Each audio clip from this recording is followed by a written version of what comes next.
energética. Porque sí, vamos a seguir hablando y mucho de la crisis energética en el viejo continente y han sido bastante interesantes, pues por ejemplo las alertas que nos dejaba ayer la Agencia Internacional de la Energía, pero también el duro golpe que ha asestado hoy EDF, la francesa, con ese nuevo recorte de pronóstico de la producción, el cuarto ya en lo que llevamos de año. Y saludamos a Alicia Carrasco, especialista en política energética y mercado. Alicia, muy buenas. Hola, buenas tardes. Gracias por haberme invitado. Alicia, como decíamos, seguimos vigilando muy de cerca la cuestión energética. La Agencia Internacional de la Energía asestaba un golpe claro y directo, sobre todo hacia los líderes europeos. Pedía a los gobiernos que pasen a la acción con un informe llamado Nunca es demasiado pronto para prepararse para el próximo invierno. Ojo, nunca es demasiado pronto, que nunca es demasiado tarde, que es a lo que estamos acostumbrados. Así que era una forma de apremiar, de meter prisa de forma clara y contundente en un momento en el que seguimos viendo cómo sí, distintos gobiernos están lanzando medidas diferentes.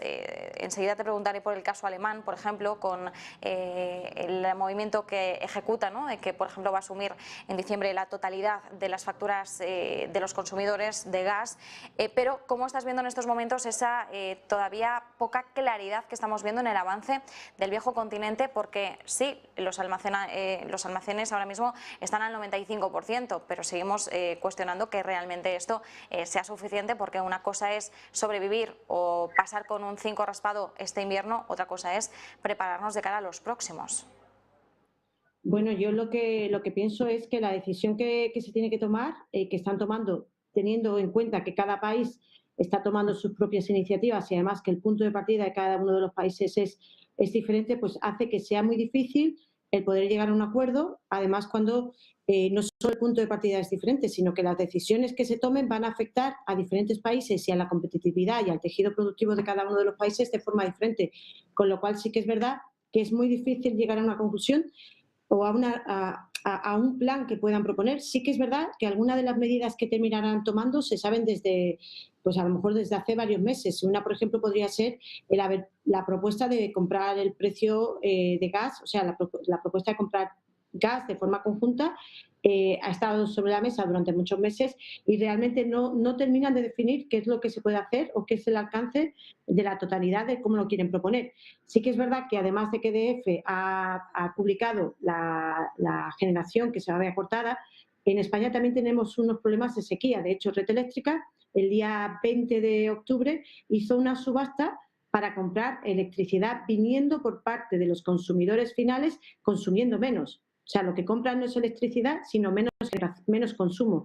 Y hubo una subasta para 2.700 megavatios, que esto indica que potencialmente Red Eléctrica podría necesitar 2.700 megavatios desde el 1 de noviembre de este año hasta el 31 de octubre del año que viene. Solo ha conseguido 500 megavatios y eso es una clara señal, esta subasta que se ha realizado, de que de alguna manera Red Eléctrica prevé que pueda haber necesidad o puede haber seguridad de suministro todo este invierno y por eso ha sacado esta subasta. Entonces, no es solo Francia, también lo estamos viendo aquí en España y además los 2.700 megavatios que necesitaba Red Eléctrica solo se han casado menos de 500 megavatios, con lo cual el problema de la sequía también es muy importante, no solo los precios de gas, sino el hecho de que no está lloviendo está afectando bastante a toda Europa. Importante, hablabas de esta propuesta de comprar gas de forma conjunta. Además, hemos visto cómo los 27 siguen defendiendo actuar como una única voz para poder imponerse. También en este caso decías, pero no terminan de definir. Nos faltan todavía muchos detalles. Quizás lo que nos falta son precisamente pulir esas aristas, esos obstáculos, porque al final también es la dificultad cuando hablamos de todo un continente. Cada país evidentemente tiene sus circunstancias, su casuística, sus intereses y es muy difícil en un momento de crisis poder actuar en consonancia al unísono, que quizás también es una de las principales causas aquí. En este informe de la Agencia Internacional de la Energía citaba las mejores condiciones que hemos tenido en 2022, empezando por el otoño inusualmente cálido que estamos teniendo, pero además también el hecho de esas menores importaciones de gas natural licuado por parte de China, las entregas de gas ruso que al menos durante la primera mitad del año, se ha mantenido en unas condiciones que podríamos decir que han sido bastante normales. Es muy difícil que todos estos factores vuelvan a confluir el año que viene. Algunos signos positivos, pues como decimos, este otoño inusualmente cálido, los precios de la gasolina de referencia en Europa pues están en un 60% por debajo del pico de agosto. Esto está permitiendo a los gobiernos europeos ahorrar importantes sumas de dinero. Lo que yo me pregunto es hasta qué punto esta tendencia está limitando, al menos este año, ese mayor daño económico de esta crisis energética. Bueno, evidentemente el hecho actualmente de que las temperaturas sean más altas de lo que podrían ser, pues está haciendo que se necesite menos gas para la calefacción. Pero sí que es verdad que esto puede tener un tiempo limitado y que podemos tener un invierno a la vuelta de la esquina y podemos también tener un invierno que dure más de lo que normalmente duraría.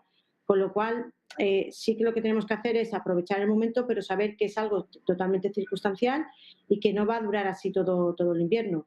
Entonces, está ayudando a que las empresas puedan tener comparativamente una mejor situación, pero aún así las empresas industriales en España, los colegios, los ayuntamientos están pagando, bueno, y los consumidores domésticos también, el coste de la energía y el coste de gas está siendo muchísimo más alto. Con lo cual, sí que es verdad que todavía podría ser mucho más alto, pero el daño que está haciendo ya en la economía es bastante. Mientras EDF, que ya le hemos mencionado, ha recortado esa perspectiva de producción, es la cuarta vez que lo hace ya este año.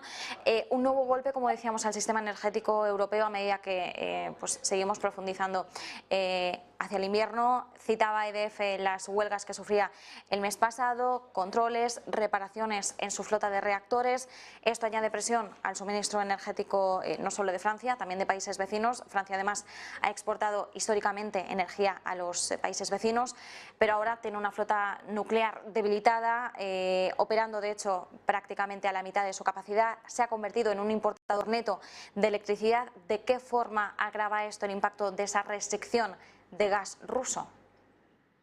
Pues el impacto es que vuelva a haber menos generación de fuentes, digamos, de alguna manera, base load, que son las fuentes con las que siempre contamos, con lo cual eso significa que vamos a necesitar más generación. La base load normalmente puede ser la hidráulica, que también a veces se utiliza en los puntos picos, y la nuclear. Si tenemos sequía y tenemos menos capacidad nuclear, que es lo que ha anunciado EDF, pues evidentemente necesitamos otros tipos de generación eléctrica. Y eso significa que necesitaríamos más gas. Esto nos pone que si hay menos gas o totalmente un corte, pues esto evidentemente va a tener una afección muchísimo mayor que si tuviéramos no sequía, que si tuviéramos más renovables implementadas y desplegadas, que si tuviéramos también la capacidad nuclear al 100% funcionando. Y hay una medida que no se tiene en cuenta y es que el consumidor eléctrico puede gestionar su demanda intentando no consumir en los picos y por esto recibir una remuneración económica. Esto se llama gestión de la demanda o flexibilidad de la demanda. Esto en otros países ya funciona y se le remunera por esto. Países como Reino Unido, países como Irlanda lo están tomando como una de las herramientas para solucionar parte de la crisis. Evidentemente no lo puede solucionar todo. La Unión Europea ha propuesto que tiene que haber un 5% de reducción obligatoria de las horas picos donde utilizamos gas y aquí en España ni tenemos propuesta y además todavía no tenemos esta posibilidad de utilizar la gestión de la demanda en los mercados como una generación más. O sea, lo que haríamos es necesitar menos generación porque consumimos menos, pero que este no consumo se oferta a mercado. Esto se llama gestión de la demanda, flexibilidad de la demanda. En otros países está muchísimo más implementado que aquí en España. Esto está ya viene contenido y tenía que ya estar transpuesto en su totalidad la directiva 2019 944 de la Unión Europea y esto es lo que ayudaría a que de alguna manera los consumidores pudiéramos recibir una remuneración por no estar consumiendo en los momentos picos que es cuando se utiliza el gas. De hecho, la subasta que he mencionado anteriormente, el precio que ha casado han sido 190.000 euros al año, con lo cual estamos hablando de que puede ser atractivo y es atractivo porque en estos momentos se necesita. ¿Qué pasa? Que Red Eléctrica necesitaba 2.700 megavatios y no ha conseguido ni 500. O sea, tenemos que dotar a los consumidores industriales, domésticos y comerciales con la capacidad de poder dar el servicio de consumir menos en los momentos picos. Y esto también es una herramienta que la requiere la Unión Europea, la requería ya en la Directiva de Mercado Interno, la 944/2019, y es una de las medidas de urgencia que están sobre la mesa para que se disminuya el 5% del consumo total, del consumo pico total de cada uno de los países. Y es un objetivo obligatorio. Tiene que haber algún tipo de mecanismo de mercado del 1 de diciembre al 31 de marzo del año que viene, y por ahora no sabemos cómo va a ser este mecanismo de mercado. Con lo cual hay algunas otras herramientas que no van a solucionar en la totalidad, ni muchísimo menos a la situación en la que estamos, pero que sí que podrían ayudar. Y que hemos visto que el precio de mercado de la subasta anterior que ha tenido Red Eléctrica ha sido de 190.000 euros. ¿Cuál es el motivo, Alicia, principal por el que en España vamos por detrás en este sentido? Pues porque no ha habido una regulación que desarrolle la participación de esta demanda en los mercados. Esta demanda puede participar o bien el consumidor directo, o puede participar a través de la comercializadora, o a través de un nuevo agente que se llama agregador independiente, que lo que haría sería gestionar simplemente la flexibilidad de esta demanda. La flexibilidad de la demanda la puede dar la gestión de la demanda, la carga y descarga del vehículo eléctrico de forma inteligente, el almacenamiento, descarga y descarga del almacenamiento, y el gestionar la generación distribuida. Entonces, de alguna manera, está todo sobre la mesa, pero no ha habido, de hecho, está ya traspuesto parcialmente esta directiva, el artículo 17 de la Directiva de Mercado Interno, pero no está traspuesto en su totalidad. Entonces, por ejemplo, también en la subasta anterior del día 20 de octubre, podrían haber participado más agentes, pero no podían participar porque solo podían hacerlo comercializadoras, porque el agregador independiente no está todavía habilitado para participar en España, está incluido como sujeto participante en el mercado eléctrico, pero no está definida pues las responsabilidades, las obligaciones que tiene que tener, cómo se da de alta para ser un agente como un agente de mercado. Entonces hay mucha regulación que todavía queda pendiente por realizarse. Entonces, a falta de esta directiva, pues solo han podido participar las comercializadoras o consumidores directos, y además algunos de los requerimientos que pedía concretamente esta subasta de Red Eléctrica era que cada uno de los participantes que participaran, aunque fuera de forma agregada, tenían que tener como mínimo un megavatio de generación y un megavatio de consumo. Esto significa que ha habido ayuntamientos que tenían 2/3 partes de ese megavatio que no han podido participar porque cada uno de los CUP necesitaba tener como mínimo un megavatio. Entonces, hay algunas cosas que se pueden todavía ir puliendo y fácilmente poner sobre la mesa, y empezar a facilitar que nosotros, los consumidores domésticos, industriales y comerciales, pues tengamos de alguna manera la capacidad y las herramientas para poder dar esta firmeza al mercado en el momento que se necesite. Si yo disminuyo mi consumo en el momento pico y soy un gran consumidor industrial, estoy haciendo que en ese momento se utilice menos gas para generar electricidad.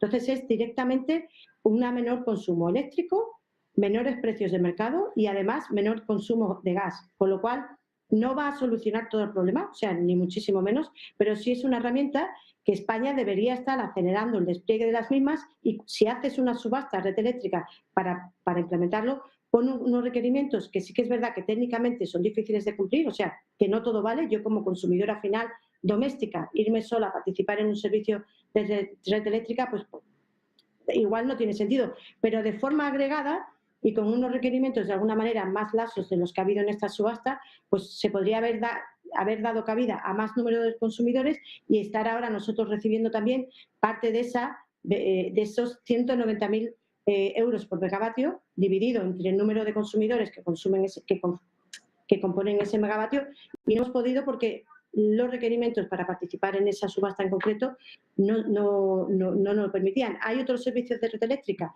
generales, como pueden ser secundaria y terciaria, que ya están abiertos a la participación de la demanda, pero solo puede hacer al día de hoy la comercializadora, que es uno de los agentes que podrá y puede participar al día de hoy con la demanda en los diferentes servicios de red eléctrica. Pero, por ejemplo, el agregador independiente, al no estar desarrollada la normativa técnica para su despliegue en España, pues están intentando contactar con consumidores, pero es verdad que los mercados no están abiertos para ello. Y la fecha que tiene red eléctrica para que puedan participar es en el 2023, en el primer cuatrimestre. Hay una asociación en España entre agregación y flexibilidad que están trabajando en desarrollar una hoja de ruta que la van a presentar el día 16 de noviembre en Madrid, para que de alguna manera proponer al Gobierno y a la CNMC cuáles son las medidas y cuáles son los pasos que hay que realizar para que de alguna manera esto se pueda llevar a cabo de forma más acelerada que los plazos que tiene el Gobierno, que ya van tarde para la transposición de la directiva y del artículo 17 de la Directiva 944 del 2019, que es la Directiva de Mercado Interno. Entonces, no está al día de hoy totalmente en su pleno potencial porque no se ha traspuesto la directiva en su totalidad. Pues muchísimas gracias por habernoslo explicado tan claro, de forma tan directa. Alicia Carrasco, especialista en política energética y mercado, muchísimas gracias, un placer. A vosotros. Adiós. Nosotros nos quedamos con esta clave energética.